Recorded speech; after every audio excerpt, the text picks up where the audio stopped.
Our next speaker is Dr. Deborah Liles. Debbie Liles is an assistant professor in the WK chair of Texas history at Charleston State University. She earned her PhD at the University of North Texas, where she examined the antebellum livestock trade and its relationship to the institution of slavery. She is the author or co-editor of 5 books, including Women in Civil War Texas, Diversity and Dissidence in the Trans-Mississippi, which won the Liz Carpenter Award, and the Otis Locke Award, Texas Women in Ranching, On the Range, At the Radio, and in the Community, which won the Liz Carpenter Award, African Americans in Central Texas History, From Slavery to Civil Rights, which I just read. She has also written several book chapters and journal articles and has been a guest on public television documentaries in the U.S. and Europe. Current research projects include 2 book manuscripts and digital databases that shed new light on enslavement along the antebellum Texas frontier. Dr. Liles' paper is Mapping Cattle Transactions in Antebellum Texas, and this session is sponsored by the Texas State Genealogical Society. Please welcome Dr. Liles.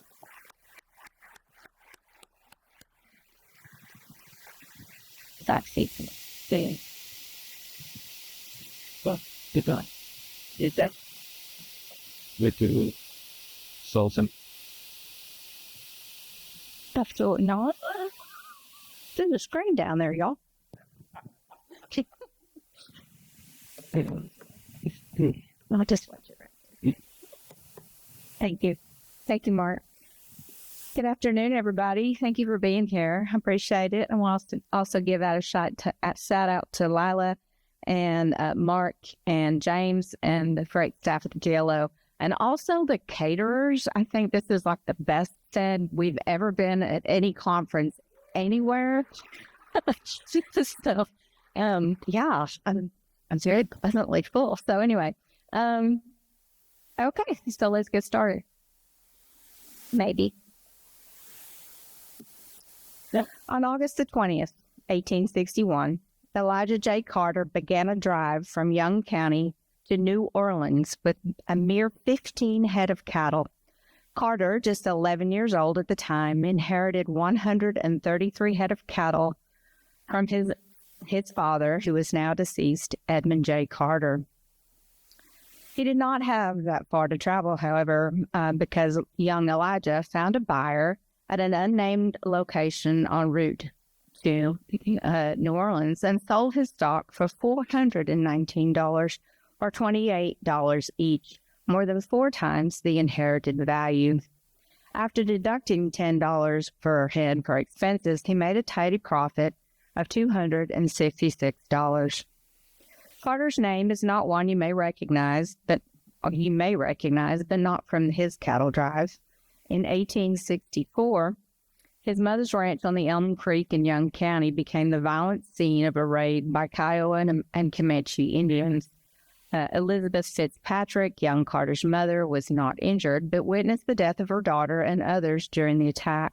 Survivors were taken captive and made to retreat, which is when Elijah became sluggish and ill and then killed by his captors.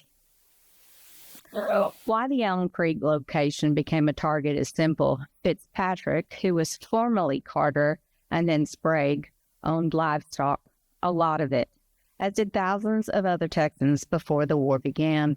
And I'm not sure, is this Galazid? Yeah. So you can see Carter right here where she's listed, and she's listed as Sprague and Sprague and Sprague. And then she becomes Fitzpatrick, which is part of the history of women's history, right? We change our names all the time when we get married. And so it's really easy to lose those records and not trace that property as belonging to a woman in particular. But you can see her cattle holdings as they went up and down according to if she bought and sold or she held on to them and how they reproduced. And keep in mind that she's selling approximately a third of those each year to generate income, right? So that livestock is reproducing, but she's also making a fine living from them. So from old-timers to newcomers in established communities and new western counties, the rate that livestock declarations increased in the state is truly astonishing, especially after the discovery of gold in California. From 10 million in 1850 on the agricultural census to 53 million by 1860. And as a side note, it's actually recorded as 43 million on the agricultural census. But if you go through and add all those numbers together, it actually comes out to 53 million, which is quite a large mistake. So broken down, the declared value of livestock rose from $48 for every person counted on the 1850 Texas census to $88 just 10 years later. This represents an 83% increase in the value of livestock per capita, but a 420% increase in the declared value of livestock overall.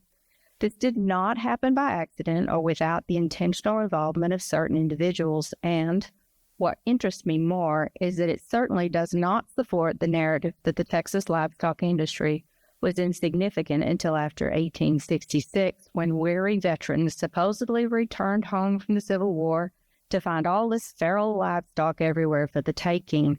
Perhaps of more interest in these statistics is that we don't really have a good estimation of how many livestock were sold in Texas during the Civil War years, but we do know that approximately 620,000 head of cattle went up the trail from 1866 through 1870, a period of just 4 years.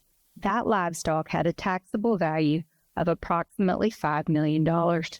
Taking that estimated value into consideration, the 1870 count is $10 million less than it was in 1860. Incidentally, the 35% increase in population versus the 29% increase in livestock led to a decline in the value of livestock per capita to less than it was in 1850. This alone suggests a necessary review of the value of the livestock industry in Texas during or especially before the war years. Now, you might be asking yourself, what do all these numbers have to do with math? Well, Antebellum and Civil War cattle transactions throughout the state cast an interesting look on that early industry and and their relationship to geography.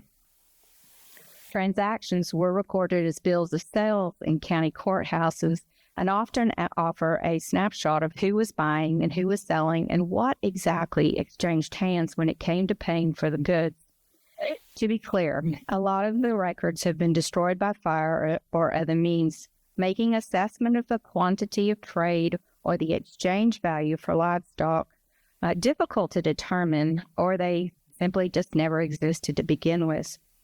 Why didn't they exist? Transactions at the courthouses came with a $9 processing fee, which adjusted for inflation is about $265 today, whereas a gentleman's or gentlewoman's agreement cost only a handshake. When buying or selling movable property that would soon be resold, the ink would barely be dry on legal documents before the seller would have to revisit the courthouse. Indeed, the lack of records in certain regions suggests that the majority of transactions bypass the county seats of government more often than not, creating a lack of documentation that causes me, as my mother used to say, much chagrin.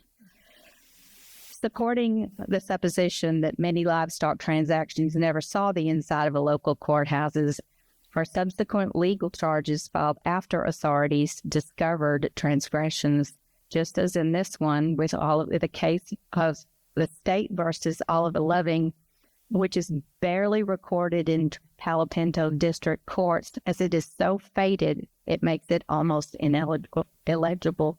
And you can see right here, there's Oliver Loving right down here at the bottom. I don't know if you can see it. The state versus Oliver Loving, and this is what it says for not registering the bill of sale at the courthouse. The Texas frontier contained distinctive regions of settlement, the northwestern, the central, and the southwestern. My research examines established counties from approximately the 97th meridian from 1845 until 1865, spanning the years of statehood until the end of the Civil War, and the final year enslaved people were listed as personal property on government documents, a topic I will revisit later in this paper. Located on the periphery of the Old South and the New West, several of the counties had various agricultural products that they sold throughout the year, including butter, cheese, wheat, hay, and oats. The economic engine in most of these counties, however, was the livestock industry. While everyone along the frontier depended primarily on one form of livestock or the other, horses and mules, cattle, which included beef, milk, or oxen, sheep and or hogs, a lot of hogs. Trade along the frontier was uneven. Much like today, centers of livestock trading within Texas existed on predetermined sale days that generally affected availability and price. Results from a sample group show that at what time of the month did not matter so much as what time of the year, as more sales took place from July through December. As far as location was concerned, Gainesville, Hillsboro, San Antonio, Cleburne, and LaGrange recorded more traffic and lower prices, while Waco, Llano, Decatur, and others recorded fewer sales and higher prices. Additionally, and probably the most important, were the government contracts for the frontier reservations, which are right up there in Young and Throckmorton counties, and at the forts, which were everywhere. More about these later. The hot spot for the cattle trading in the southern section was Behar County, or rephrased, the records from Behar County depict the most active livestock trading center during the antebellum years in Behar County. In addition to their residents, transactions, people from proximate counties, including Medina, Maverick, Atascosa, and Comal, also came into town to complete and record their livestock sales, much as they did in other busy centers. As the oldest and continuous cattle market within this portion of Texas, and as one that serves as a jumping-off point to trails west during the California Gold Rush, San Antonio being the largest cattle trading location should come as no surprise to anybody. Recorded prices for livestock varied greatly along the entirety of the frontier markets, from $3 to $12.50, depending on the location. This applied to delivered livestock as well as those a buyer had to find for himself in whatever location the seller is estimated it to be, which was usually along the banks of unnamed rivers or streams. From outright gifts to lucrative deals, there did not appear to be a set rate for any animal, which begs the question of how assessors assigned a value for property taxes and what, if any, repercussions he faced with those values. While tax rates stayed at the same from county to county within Texas, about 12.5 cents per hundred before the war and up to 50 cents per $100 valued towards the end, the evaluation of property varied, much like the sales rate, but seldom matched rates on bills of sales. Outright gifts frequently occurred between family members, blood or marriage related, and often came with the condition that the receiver would care for the giver during the final years of their lives, as in the case of John Powell of Johnson County giving his granddaughter, Julia Lawrence, 62 head of cattle for $1. Along with gifts with stipulations, there were also hundreds of gifts of livestock bestowed on daughters, sons, wives, and sisters in consideration of the natural love and affections which the recipient or the giver had for the recipient. But buying in bulk, so to speak, generally resulted in a cheaper price per head. In April 1861, just as the war began, John Blevins sold Noah Patia 350 head of cattle, more or less, for $1,960, which is $61,000 when you adjust it for inflation. At the time when $300 was the average annual wage for unskilled labor, $1,960 represented 6.5 years of work, something worth considering. The lofty sum made each cow worth $5.60, $2 less than the assigned value of $8 per head assigned by the tax assessor. Of interest in this transaction and many others is the more or less qualifier. It is often said that antebellum stock raisers knew exactly how much stock they owned, whereas postbellum conglomerates did not. It turns out that counting animals was always a challenge. The more or less also begs the question of exactly how much livestock really existed in Texas during those years if no one really knew how much they had. Another mystery of counting and reproduction appears when livestock owners almost always reported owning even numbered heads, usually divisible by 10, 50, 120, etc. But more precise numbers, such as 52 or 103, however white. One or two of them might have overestimated their taxable holdings, but it's a pretty fair bet that there was a drastic undercount on both the property tax records and census records. Along with this, there's the simple fact that declared livestock was not the same as the actual number that existed within the state boundaries, as alongside all the cattle branded and claimed by someone, there were feral cattle. As an addendum to this assessment, I was speaking with my friend recently about his cattle. When I asked the question you should never ask, how many head of cattle do you have? He responded with 60, more or less. Continuing with the more or less discussion, the transaction for the highest monetary value in Behar County took place in 1854, when W.D. Cotton and his wife Elizabeth sold an undisclosed number of cattle for $10,000. The cattle actually belonged to Elizabeth, reflecting just a small sampling of the large number of livestock that was raised, bought, sold, and inherited by women during those years. But her husband was included on the document, something that did not always happen. The transaction included the natural increase of her cattle in Jefferson and Liberty counties and came from the herd that she inherited from her father, probably 1,500 to 2,000 head. Something that did always happen was that Elizabeth did, after her transaction, was that she swore to a male notary public that she had not been coerced to complete the transaction and that it had been of her own free will. This process was a blending of two cultures, the Spanish and the English.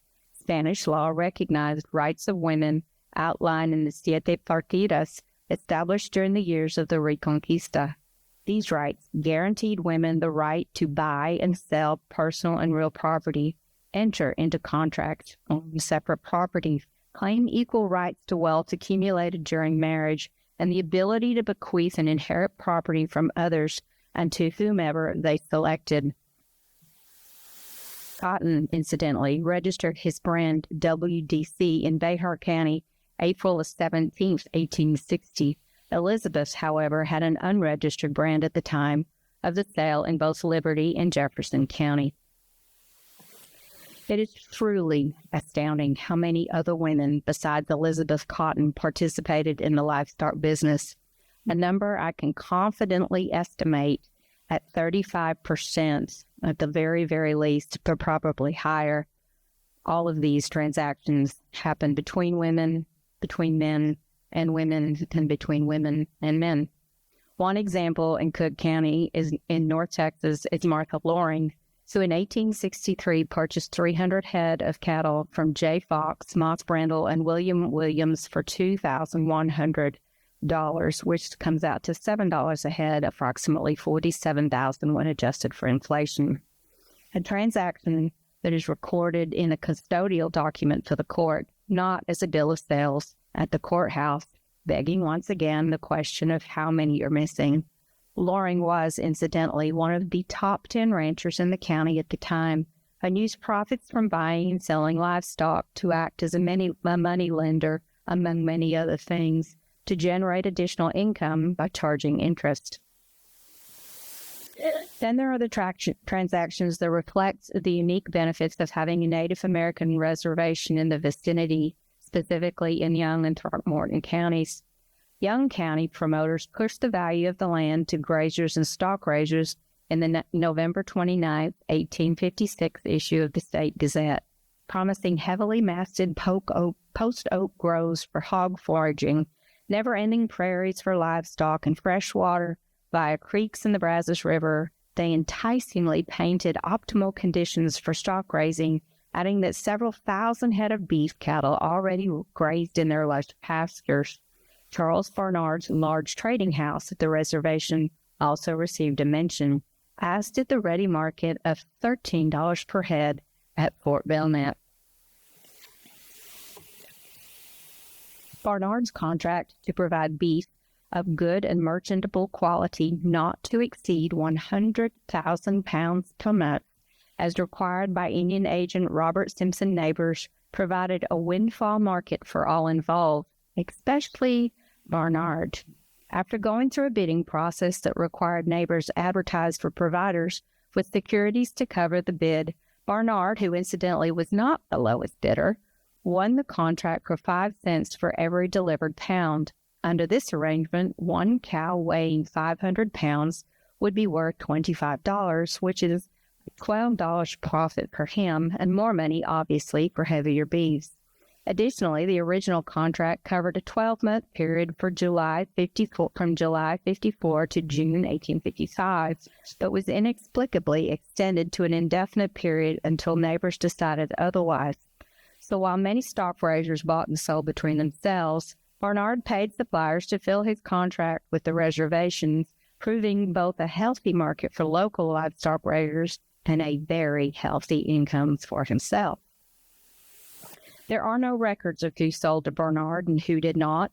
There are also no records to indicate if certain people were excluded in the pool of potential suppliers or if everyone could drive their stock to the reservation and collect payment. How many supplies for beef went unpaid is also unknown. However, one instance required the intervention of the Texas Supreme Court to make Barnard pay the vendor his money. In Charles E. Barnard versus William Mosley, Mosley asserted that Barnard neglected to pay $575 for beef delivered to the Brazos Indian Reservation on or before April the 9th, 1860. How many times Barnard had faced this charge in other courts is unknown, only that this one case was escalated to the highest court in the state. Barnard, representing himself, which we know what Socrates said about that, agreed without any challenge to pay this amount due with an additional 10% for damages, suggesting that he knew he never had a case to begin with.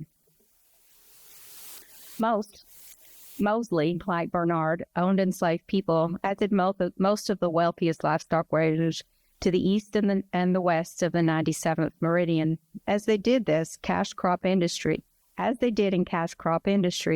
enslaved people created vast profits for livestock raisers by helping raise, tend, brand, milk, herd, feed, water, and the many other duties associated with animal husbandry. Working stock while they labored on their owners' homes and fields, they generated vast profits for their owners, especially along the frontier.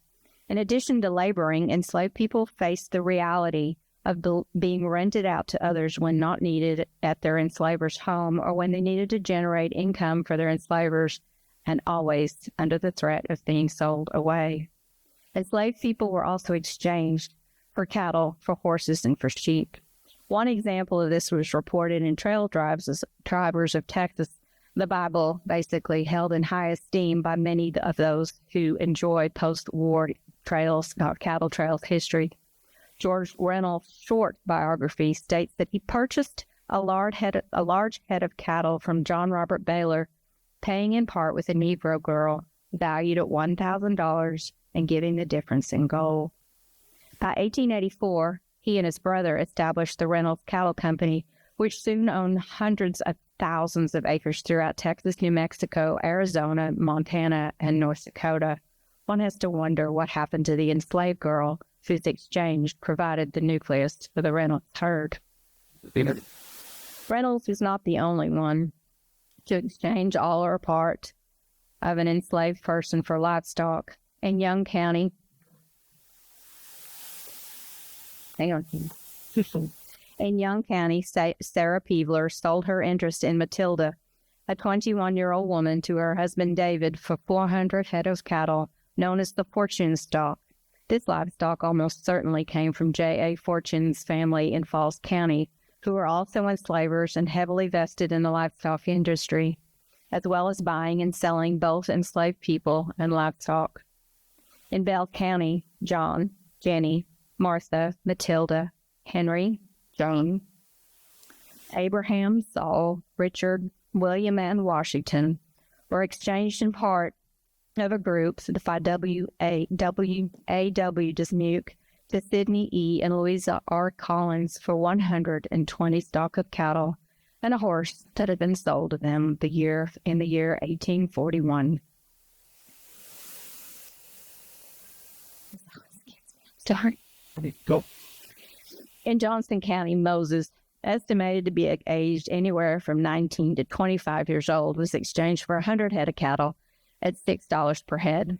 150 sheep at $3 per head, and $350 in cash to equal his assessed value of $1,400.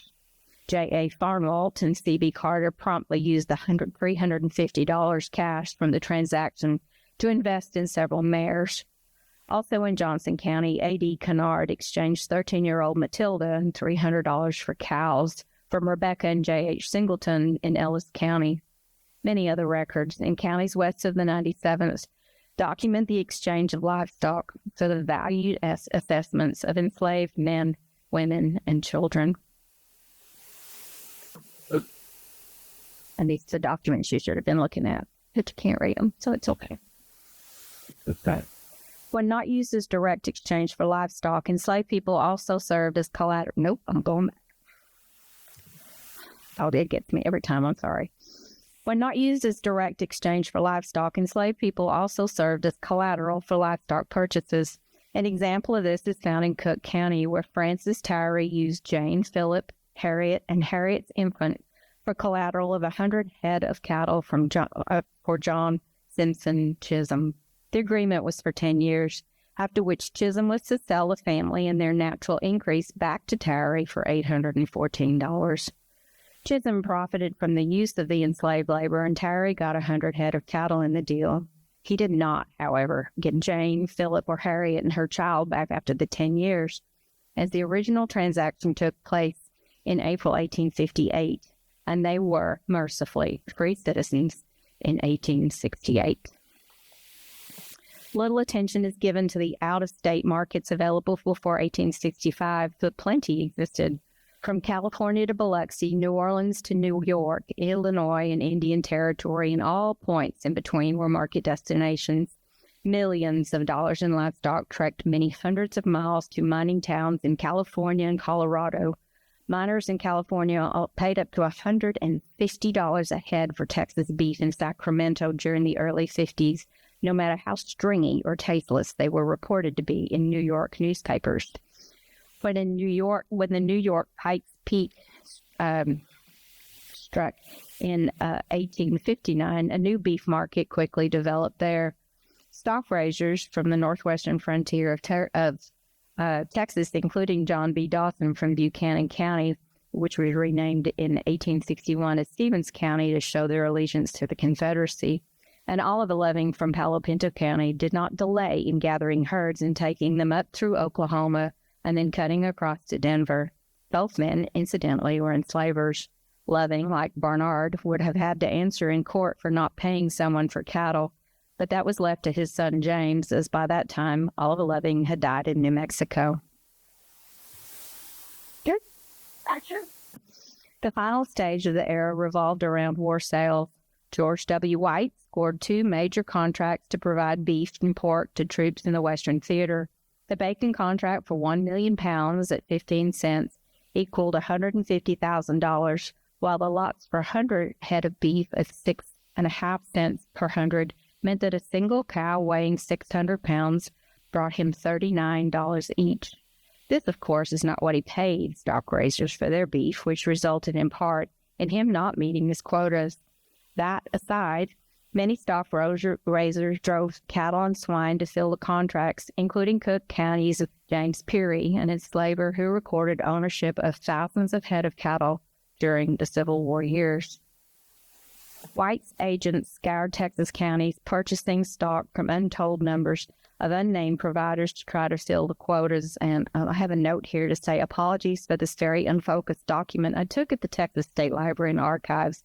Excitement at finding valued evidence sometimes reflected in the clarity of the photograph. One of these agents, J.H. Lightfoot, reported back on June 23, 1853, that he had about 1,000 head since he had been in Tarrant County. It was just now getting underway. If I can get the hands, he wrote, I can get about 1,000 a week from this time on.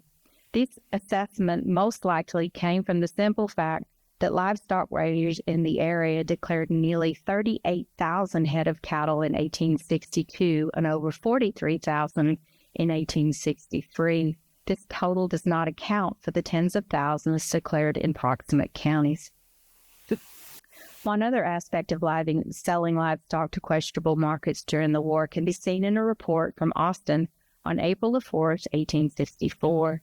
D.B. Culberson, Adjutant Inspector General, informed Major William Quayle of Tarrant County, commander of the 1st Division, that John Simpson Chisholm, the guy I talked about before, was suspiciously transferring cattle from Wise County to other sections along the frontier.